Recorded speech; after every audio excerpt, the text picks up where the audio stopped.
de Saint Jean de la Croix, la montée du mont Carmel, livre 3, chapitre 5, des biens différents que la destruction des espèces naturelles de la mémoire apporte à l'âme.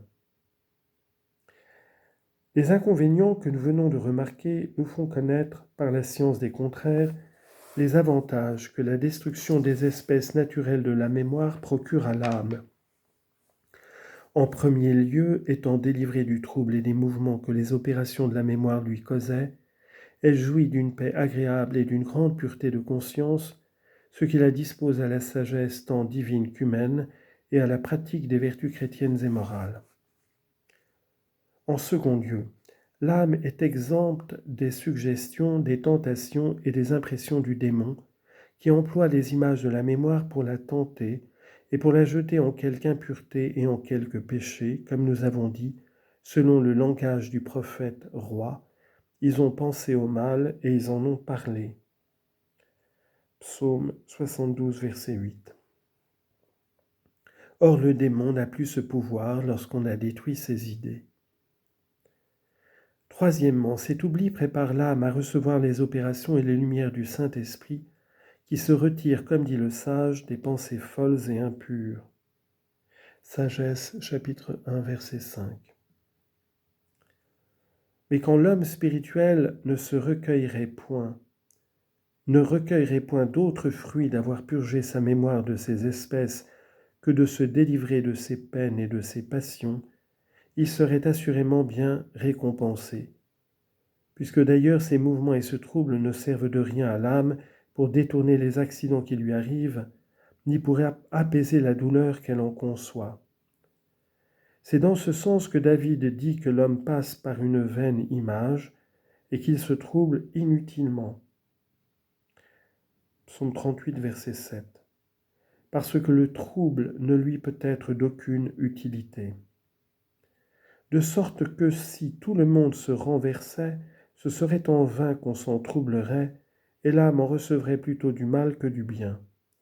Au lieu que, si elle supportait paisiblement tout ce désordre, non seulement elle en profiterait davantage, mais elle jugerait encore plus sainement des adversités et y apporterait le remède convenable avec plus de facilité et d'efficacité. Salomon était sans doute bien informé de la perte que ce trouble cause et du fruit que cette paix produit, lorsqu'il disait « J'ai reconnu qu'il n'est rien de meilleur que de conserver la joie de son cœur et de faire tout le bien qu'on peut en sa vie. » Ecclésiaste chapitre 3 verset 12.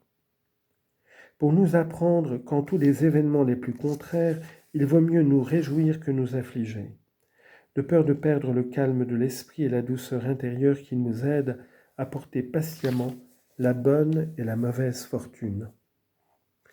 Or, il est constant que personne n'entrera dans cette agréable tranquillité sans sortir des idées et des opérations de sa mémoire, et sans se soustraire aux occasions de voir, d'entendre ce qui se passe et de converser avec le monde.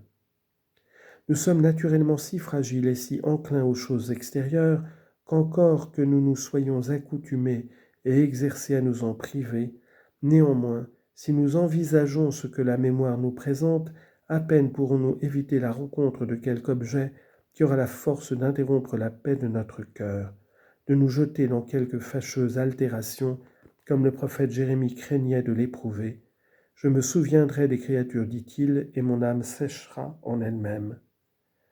Lamentation, chapitre 3, verset 20. Chapitre 6.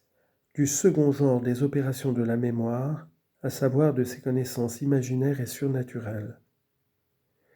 Quoique nous ayons expliqué suffisamment les connaissances imaginaires du premier genre et de l'ordre purement naturel, il est à propos de diviser cette matière en un second ordre, qui contient les idées et la connaissance des choses surnaturelles que la mémoire conserve en elle-même, telles que sont les visions, révélations, paroles intérieures et sentiments spirituels, que Dieu communique surnaturellement à l'âme et dont les images demeurent d'ordinaire dans la fantaisie, tant elles y sont vivement gravées, ce qui nous oblige à donner aussi quelque avis à l'homme spirituel, de peur qu'il n'y embarrasse sa mémoire et qu'il ne s'en fasse un obstacle à l'union divine.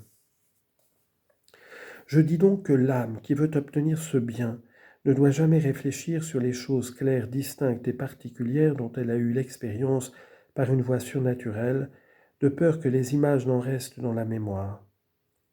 Il faut toujours présupposer comme un principe nécessaire en ce sujet que plus l'âme se fixera dans la connaissance distincte, claire et surnaturelle de quelque objet, moins elle aura de disposition et de capacité pour entrer dans l'abîme de la foi, où toutes les autres choses sont absorbées. Nulle des espèces et des connaissances surnaturelles qui peuvent se présenter à la mémoire n'est Dieu lui-même, et n'a aucune proportion avec Dieu, et ne peut être un moyen prochain pour s'unir à lui. Il est cependant de la dernière nécessité que l'âme se vide de tout ce qui n'est pas Dieu pour aller à lui et pour y parvenir par la foi. La mémoire doit, pour cette raison, se dégager de toutes ces idées afin de s'unir aussi à Dieu par l'espérance. En effet, la possession est contraire à l'espérance puisqu'on espère que ce qu'on ne possède pas. Car la foi, dit saint Paul, Hébreux 11, 1, est le soutien des choses que nous espérons et l'évidence de celles que nous ne voyons pas. Ainsi, plus la mémoire se dépouille de ces espèces, plus elle a d'espérance, et conséquemment, elle est unie plus étroitement au Seigneur. À l'égard de Dieu, plus l'âme espère, plus elle obtient. Or, elle espère plus quand elle se prive de toute possession, et lorsqu'elle s'en sera privée entièrement, elle possédera Dieu aussi parfaitement qu'on peut s'unir à lui dans cette vie. Il se trouve néanmoins des personnes qui ne veulent nullement rejeter la consolation que les représentations de la mémoire leur donnent, et qui ne peuvent ensuite goûter la douceur que la possession de leur Créateur verserait abondamment en leur âme, car celui qui ne renonce pas à toutes les choses qu'il possède ne peut être le disciple de Jésus-Christ, ni impétré de la bonté divine, l'union et la jouissance de Dieu.